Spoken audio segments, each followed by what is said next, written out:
going to answer the following question: how does a transistor work? So no one had put this up on Blackboard, but someone asked during office hours. We were chatting about it. I thought it'd be a good question to answer. I think there's only 5 or 6 questions that are up on Blackboard. Remember, you have to put one up at some point. So ask away. There's lots of opportunities to ask questions. My suggestion would be try to pose maybe less what-if style questions. So I don't know if people are familiar with the XKCD comic and Randall Munro, these what-ifs, like what if this crazy thing happened? I would prefer not to answer those types of questions. Ask me more basic science questions. That's what I have to answer.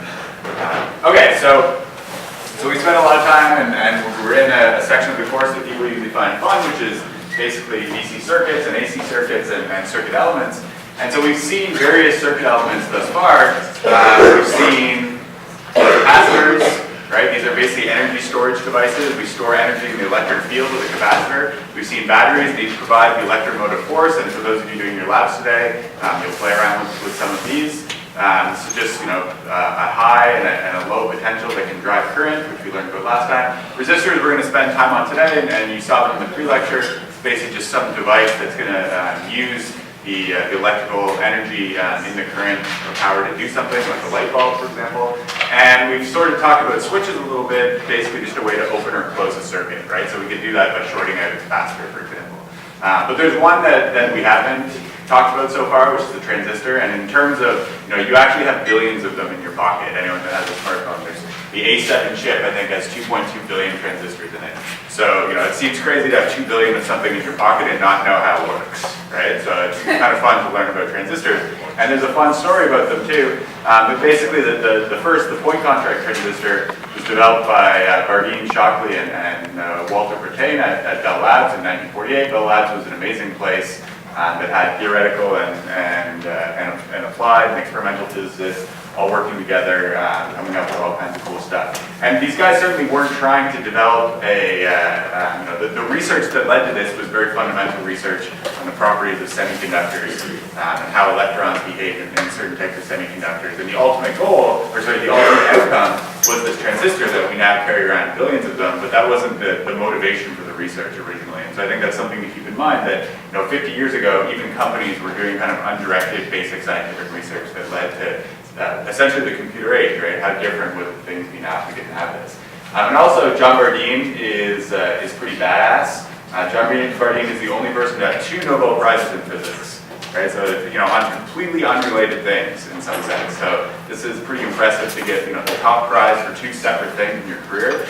So first, in 1956, they got the Nobel Prize for this invention of the transistor. And then a number of years later, in 1972, with Cooper and Schrieffer, my dog's name is Cooper, that you guys always see on here. Basically for the fundamental BCS theory, the fundamental theory of conventional superconductivity. So we talked about high temperature superconductors a little bit. I told you in the first Physics Friday that we fully understand low temperature superconductors, right? How a piece of aluminum or copper goes superconducting at very low temperatures. And Bardeen was instrumental in the BCS theory that described these superconductors. So anyway, it's a huge figure in modern science and how things work, and not extremely well known. How many people knew who John Bardeen was before today? Yeah, so now you can tell people about it. 2 Nobel Prizes in physics. Okay, so what is a transistor? It's just a switch with no moving parts. So that's obviously important because all of the way that, the general purpose computer, so it used to be that if you wanted a computer to do one thing, then you made a computer that did that one thing, right? So general purpose computing, the fact that we can program a computer to do many different tasks, whether it's play a video game or use Photoshop or add up some numbers, right? That's a general purpose computer, and that takes essentially logic, and that logic is based on 2 things. Having a 1 and having a 0, right? An on and an off, if you like.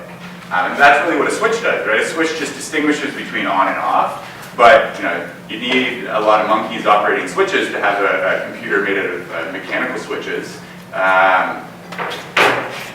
Not very practical. And so the next thing that really started the computer age, or the original computer age, were vacuum tubes. So how many people have seen vacuum tubes around in old electronics? That they make this satisfying hum that people that are really into audio like to use them in their vacuum tube amplifiers. So a vacuum tube is basically also a switch. So essentially all a vacuum tube is it's also a diode. It's basically a device that allows current to only flow in one direction.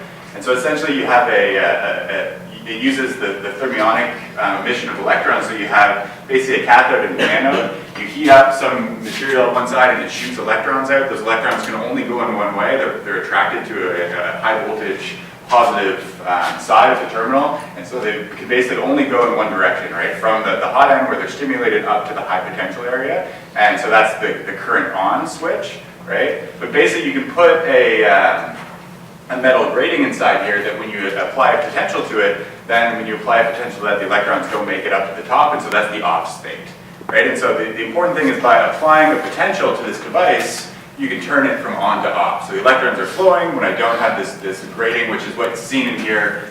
This cylinder inside is just a metal grating. So it's at zero potential, the electrons are flowing, it's on. I turn it on, they no longer flow up here, and it's in the off state.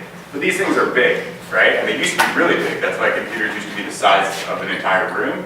And so essentially the transistor is just a solid state device. I'll talk about how it works in a second in particular, that is able to turn current on and off with, first off, no moving parts.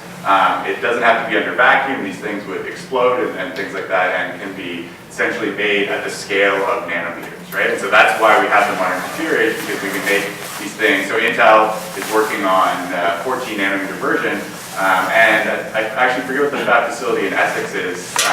Just outside of here, I think they're maybe at 22. Dave, do you know what? No. Okay, I'll have to find that out for next time. But just in Essex, where the IBM, and now I guess it's who bought it? Some global semiconductor, global foundries, bought it. So they're on not this version, not the 14 nanometer version, but this is really small, right? This is like 30 atoms or something like that. It's really, really small. Okay, so how do these things work? What are they made out of? So I mentioned semiconductors. So one fun thing about this course is at first we say, well, there's insulators and there's conductors and that's it. And then we learned about dielectrics, which are polarizable insulators. And now I'm telling you, well, there's another thing that's a semiconductor. So is it a conductor? Is it an insulator? It's kind of both. It depends on what you do to it. So it's basically a type of material. I think this is gallium arsenide right here, maybe. It can be turned into a conductor by adding charge carriers, and we call this doping. So basically we take a pure piece of silicon, I guess this is silicon here, we take a pure piece of silicon and we basically dope it with charge carriers. So we put in some other material inside that has extra electrons, and those electrons are given up, and so we have some free electrons floating around. And so the deal with this is we can do it in two ways. So we can have an N-type semiconductor where we basically dope it such that the materials we dope have extra electrons that they can give up. Or we have P-type, the P is for positive, N is for negative, where we give it materials that want to take electrons. So they take electrons away from the silicon, let's say, and then that gives us extra holes. So the charge carriers are effectively positive. And so this is the device. We have a source, we have a drain. Here's our silicon, here we have an insulator, and here we have a gate. And so essentially what we're going to do, so this is our current pathway from the source to the drain, right? And I'm going to do something to this gate, and that's going to stop or allow current to flow between the source and the drain. And that's going to be the on and the off switch. So I apply, so how does it work? So basically, I'm going to apply voltage up here, and it's going to open up this device to the on, or the one position. And so the idea here is that, so I have this P-type semiconductor, so that means that there's extra positive charges around. And basically what I need to do is I need to apply a positive voltage on this top gate. So I apply a little positive voltage, no moving parts, just a little positive voltage on this top gate, just like a capacitor plate on top.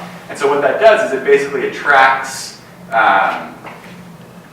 what am I saying here? So we connect a battery up here. So we create a positive charge that attracts electrons, right? So in the previous configuration, electrons can't get through here. They're basically prevented from crossing this surface. But then I put a small positive charge up here. So that positive charge just attracts electrons, and that basically gives me a pathway, a very narrow pathway that current can flow through. And then I turn it off, and then they're repelled away, right? And so then the current's off. And so just by applying a small voltage up here, I have the ability to turn this thing on and off. I can do it extremely fast, right? This is small. So when this thing is at the level of 14 nanometers, right, you can imagine how close these two things are together. That's why we're able to put so many of them together. And I have to apply a really, really tiny voltage because I'm only attracting a few charges. I get this conducting layer going right here, and then I turn this off, and then the electrons can't go through anymore. So it's just like turning a barrier on locally in this material that allows either electrons to flow through it or not. All right, so people have probably heard about Moore's Law, right? We're actually seeing the place where Moore's Law is starting to turn over. So Moore's Law tells us that basically we have an exponential increase in the number of transistors and that we can put on a device and the size of them. So basically the idea is that the number of transistors in a microprocessor can double every 18 months. And so this is, down here, the first computers with on the order of 2,000, and now we're up to 2 billion in our pockets, right? So the question is, can we keep doing this forever? Can we eventually have 100 billion or a trillion or whatever in our pockets? And the answer is basically no, because we can only get down to a certain size, right? So if we go back to our picture here, so I said this, 14 nanometers is sort of the cutting edge of the next generation that they're making. So what does that mean? It means that I'm bringing this closer to this, right? And so as these things get closer and closer together on the level of a few atoms, then quantum mechanics comes into play. So electrical engineers basically now need to start taking quantum mechanics because the devices are so small that quantum mechanical effects are affecting their motion or affecting their properties. So if this is so small, if there's only a couple atoms inside here, then this is no longer an effective barrier. So classically, so if I have some energy barrier, right, classically I have a ball here, okay, maybe it can go up a little bit, it's always going to come back down. That's classical physics. Quantum physics says basically there's a finite probability that this thing can tunnel through the barrier, right? There's always that ability that it can be here and here at the same time. It can tunnel back and forth. And if it can tunnel back and forth, in this geometry, that would be a current that would be read out. And that current being read out would be a 1 when I wanted a 0 or a 0 when I wanted a 1. And so quantum mechanics will actually destroy the fidelity of transistors as we get to this kind of atomic scale. So, does that mean that that we're hooped and we're stuck with the iPhone 6 and we're not going to have an iPhone 7? So we can turn this to our advantage. We understand quantum mechanics really, really well. So we can actually learn, the more we learn fundamentally about quantum mechanics, we can turn it around and say, well, what can quantum mechanics do for us? Can quantum mechanics beat Moore's Law and move into this age of increased capacity for computing? And of course, there's lots of different ways that quantum mechanics might help us do this. I've just thrown up a couple. So basically, you can use nanoengineering in combination with our knowledge of materials. So this is a transistor that is only 1, 2, 3, 4, 5, 6, 7, 8, 9 atoms wide. But because of the way that we can control the properties of this, we can basically understand exactly how these tunneling processes are going to occur and use them to our advantage. Or there's totally other directions we can go that don't use transistors at all, and that would be something like quantum computing. So quantum computing says, okay, so classical computing is all about zeros and ones, right? I'm either on or I'm off. The current is on, the current is off. Quantum computing says, well, we have all this extra information in quantum systems. We know that we can be on this side and on this side at the same time, right? Before you look at the box, the cat is both alive and the cat is dead. So maybe we can use all that extra information that's encoded in quantum systems, the entanglement, that's the resource that we do quantum computation with, the fact that I can have 2 entangled spins or 2 entangled states. So we can use those as a qubit instead of a bit. A bit is 0 or 1. We can use that qubit, which is the, all of that information to do processing, and then we don't need, it turns out, you don't need billions of qubits to do very complicated tasks. You only need hundreds of them, or even less than that. And so there are many quantum computers operating right now that have on the order of 15 qubits or something like that. And there's different proposals and different ways of doing this. This is really much an active area of research. But I would say that this, at some point in the next 20 or 30 years, someone's going to figure out the best way to do this. Decoherence is the problem right now with quantum computers. And this will kind of fundamentally change the way we do computing. And maybe there'll be some kind of hybrid devices where for conventional tasks that are good for classical computers, we'll have maybe 100 billion transistors or something like that. But then for the other tasks that are really, really hard, the non-polynomial tasks, we might have a little quantum computer in the iPhone 12 or something like that. Anyway, so that's all I have to say about transistors. I'm happy to answer any questions you guys have. Yep. How do we find particles that are entangled? How do we get two that are? Yeah, that's a great question. How do we get, so entanglement really is, it is the fundamental property of quantum mechanics. And so there's various things I can do. So imagine I create a singlet, so that would be a state of 2 spins that has 0 spin angular momentum. So one is up and one is down. And then I have some process that I shoot them apart. So one goes to the left and one goes to the right. And so the idea there is that, okay, if the total spin is 0, then there's some wave function that describes that state. And so if I measure this spin over to the up, then I know that this spin has to be down because of the entanglement, basically. And so there's various ways that you can do that. Basically, all macroscopic quantum phases have lots of entanglement in them, so that's part of what I do in my research, particularly in superfluids and cold atom systems. So you prepare some macroscopic state, like a Bose-Einstein condensate, and the fact that all of those, that there's been a condensation into the ground state of the zero momentum state implies that there's some macroscopic entanglement in that system, and you can then do something with it. So you take it, you transfer it to a register, you do some information processing on it, and then you transfer it back, potentially. Yep? How do they go about making those things like that, at that scale, to get a vacuum depth and that small? Yeah, so in the case of the modern semiconductor industry, so this is exactly what they're good at. They make billions of transistors per second or per hour. I don't know what the actual scales are. They do this by basically, we can control the properties of silicon really, really well. And then there's all kinds of optical techniques. So one of the things that limits the size is the wavelength of the laser light that they use to actually, etch the circuits and things like that. So just, the ability to do nano engineering and nano manufacturing has come an incredibly long way. You can basically use electron beams to, this type of stuff, which is, modern areas of research.